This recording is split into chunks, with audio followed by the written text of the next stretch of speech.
We're looking for all sorts of critters. Look under rocks and really start looking, okay? Hi, I found crickets.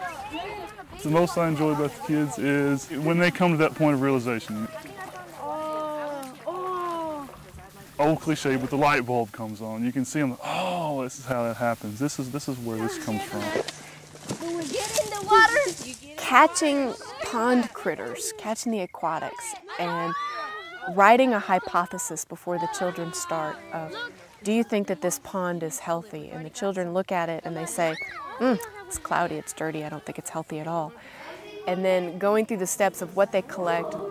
And it's kind of hard to see with the shadow, but he's got two pinchers. The diversity of what they collect and what the indicators of each of those species are that indicate health, aquatic health. And the children realize that on their first assumption of this pond that it was not healthy, and of course they would not want to drink it. But there's all sorts of life in that pond, and each one of those has a different niche in a tiny little world in the pond. That's been a big epiphany that the children have had a blast collecting critters, putting them under the microscope and seeing the small things. he found a cricket. His brand at the county courthouse. That's what Mr. Bamberger did when he was thinking what brand he wanted for his ranch. He decided, well, they sat down and they decided what they'd make. And he decided to make a small letter D and a small letter B connected by an S for Sela. His name is David Bamberger. And that's what he decided he wanted his brand for his ranch to be. So when they first arrive, we're telling them the history of the ranch. We're impressing upon them that this is a working ranch, and they meet Scott Grody, our ranch manager, to be exposed to cattle and horse operations so that they understand from the very beginning that this is a ranch and what is the importance of agriculture. again, that doesn't hurt him. He'll stand perfectly still. Then we take them down to the lake. That's usually a kind of a mind-boggling experience for them, because even though watershed has been mentioned in school, it didn't mean anything until they're standing on the land and looking, and you say, you know, all of those hills, every one of those, if water lands on those, it's going to come down, it's going to be in the creek, and that's the watershed, and that everything is a watershed. So there are some sort of unifying themes that we try to bring into their awareness. Watersheds, the ecosystem as a whole.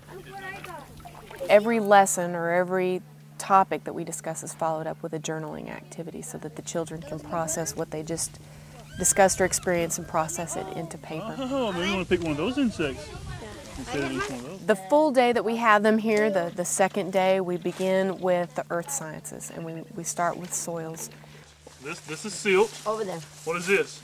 Clay. Clay. What is this? Sand. Are these three about? We take them to our dinosaur tracks, and we talk about sedimentary rock and how these formations of limestone have tracks in them. Did dinosaurs make a track in a rock, or did they make tracks in mud? 5 fossils and flint. Geologic timescales, kind of a hard concept for children to really grasp. So I think that starting with soils and then going through the dinosaur tracks and then doing fossil collection is good for children to begin to get a scope of, or the sense of time, really, in geologic sense. And then in the afternoon, we switch from earth sciences and we go to life sciences, and we have one volunteer that does a wonderful bird adaptation presentation that the children are very engaged in. Is he going to eat a snake with that beak? No. Is he going to eat big grasshoppers? No. Is he going to eat... Really begin to understand the different shapes of beaks and what birds are adapted for. He'll like dive down and he'll put his mouth in the water so he can catch And it. he gets lots of fish. He doesn't miss. Why would the bee go to this flower? We also do a beekeeping and pollinator discussion. Look at the honey. Look at that. The children get to see live bees in an observation hive. Both of those presentations focus on adaptations, and that's a strong concept that the children are learning in their science curriculum. Very opportunistic. They will kill any small prey they can find. And in the evening, we followed up with a volunteer, a wildlife rehabilitator, and she usually brings at least one screech owl and a Harris hawk. So again, we're talking about adaptations, and then for their evening activity on that night, we take them on a night hike. And that is, across the board, an experience those children have never had, is going hiking at night. We start with those children at 8 o'clock in the morning, and we're going until 8:30 at night. So they go straight to bed, they're exhausted.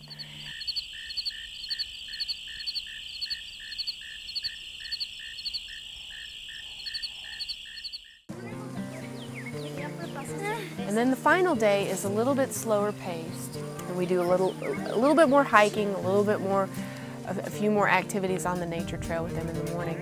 And then we bring it all together. The children have to create a habitat at the very end. So we try to bring in all the concepts. The children are required to create a habitat where they must have a soil, they must have a plant, they must have an insect or aquatic invertebrate and a bird or a mammal.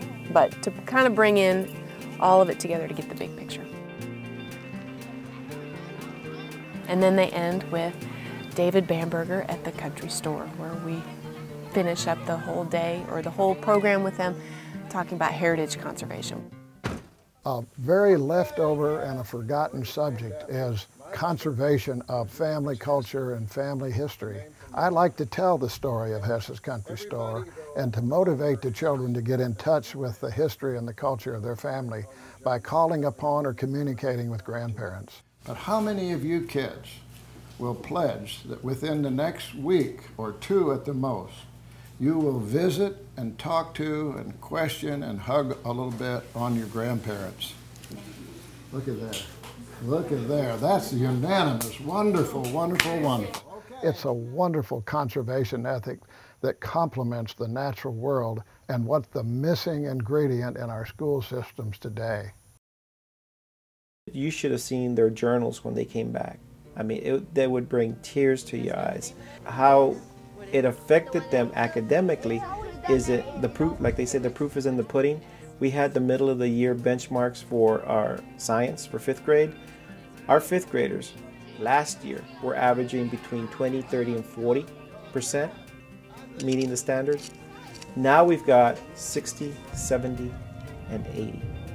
Yes, we still have a couple of 40s, but compared to last year, these kids have really exploded.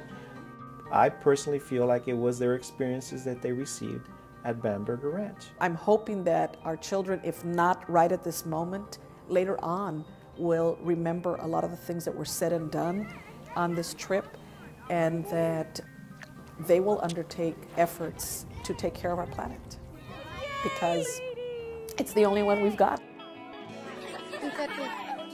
I hope that some of these children from Metz Elementary and Bonham Elementary, after they grow up and go to college, will come back and find us and tell us if this happened, if they were so profoundly effective here at the Bamberger Ranch that it changed the direction of their studies and their interest, and that they would come back and share with us and tell us that they had a good time here, that they learned a lot, because I believe that it'll happen.